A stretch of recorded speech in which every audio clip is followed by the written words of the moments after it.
Hello everyone. Today we will discuss a topic in banking and insurance law.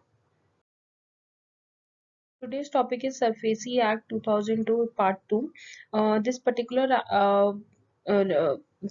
act deals with the repayment of the default loans. Here we will talk about the section 17, which gives the right to appeal to the courts.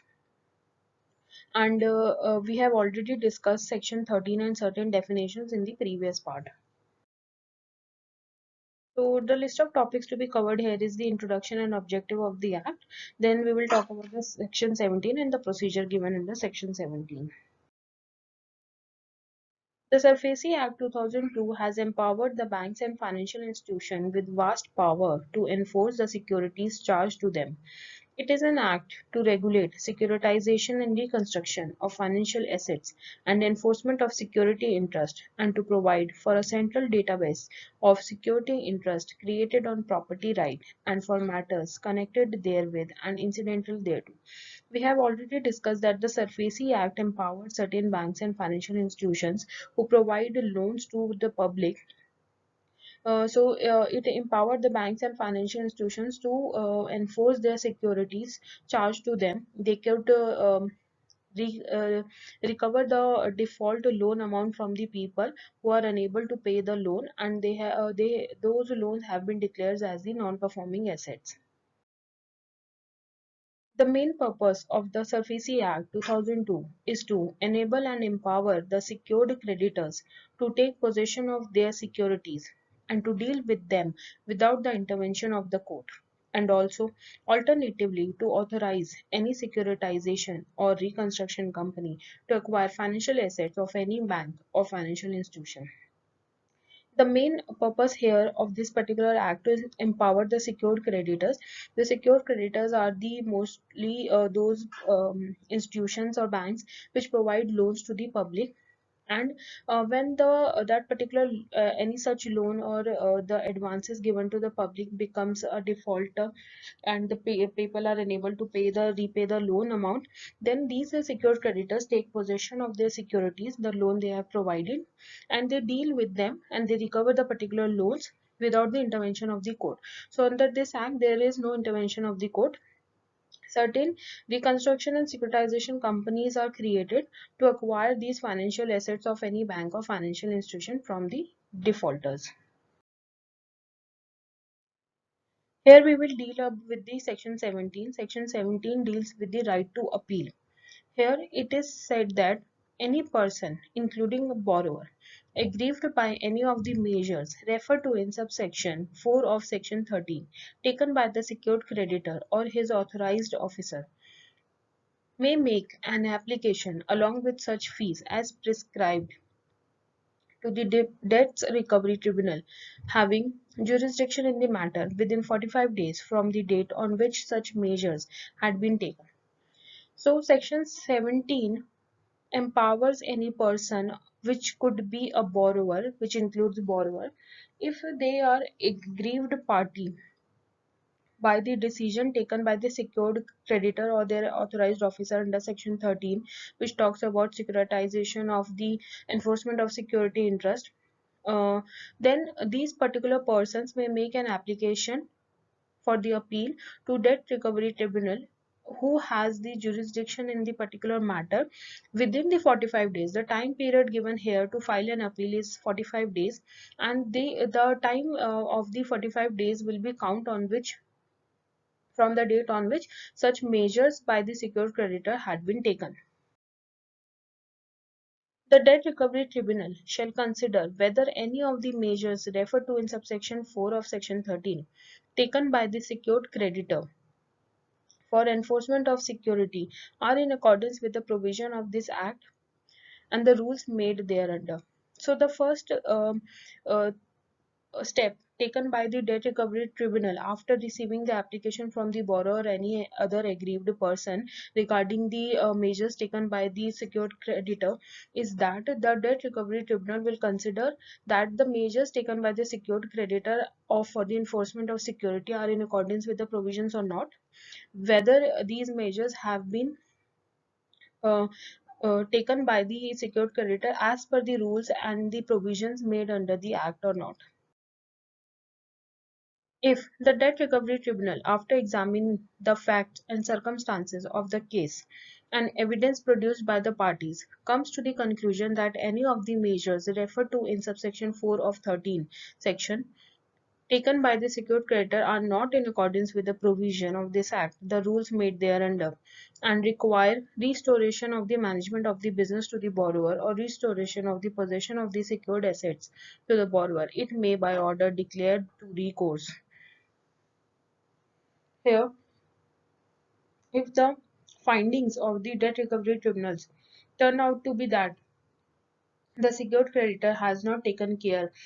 of the procedure as per the act, and the measures taken under section 13 are not in accordance with the rules, then the debt recovery tribunal may provide an order declaring that there should be restoration of the management or business of the borrower and the restoration of the possession of the secured assets to the borrower. It may by order pass this particular um, order so that the borrower will get their management of business and their secured assets. One or more measures referred to in subsection 4 of section 13 taken by the secured creditor as invalid and restore the position of the secured asset to the borrower, or restore the management of the business to the borrower as the case may be, and pass such order as it may consider appropriate and necessary in relation to any of the recourse taken by the secured creditor under subsection 4 of section 13. If the debt recovery tribunal finds out that the secured creditor has not taken care of the procedure as mentioned under the rules and provision of the act, then the debt recovery tribunal may declare by the order that the secured creditors which they have taken the measures are invalid, and he may pass an order to restore the possession of the secured assets to the borrower and to restore the management of business of the borrower. If the Debt Recovery Tribunal declares the recourse taken by a secured creditor under Section 4 of Section 13 is in accordance with the provision of this Act and the rules made thereunder, then, notwithstanding anything contained in any other law for the time being in force, the secured creditor shall be entitled to take recourse to one or more of the measures specified under subsection 4 of Section 13 to recover his secured debt. And if the DRT finds out that all the recourse taken by the secured creditor are in accordance with the provisions, then the secured creditor shall be entitled to take the recourse and all the measures he could take, which are specified under section 4 of section 30. Any application made under subsection 1 shall be dealt with by the debt recovery tribunal as expeditiously as possible and disposed of within 60 days from the date of such application.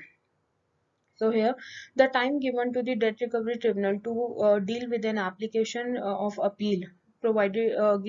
filed by the any borrower or any aggrieved person is the 60 days time period. Within 60 days time period, they have to dispose of this particular application, provided that the debt recovery tribunal may from time to time extend the said period of for reasons to be recorded in writing. So, however, that the total period of pendency of the application by the DRT shall not exceed 4 months from the date of making of such applications made under subsection 1. Here, DRT has been given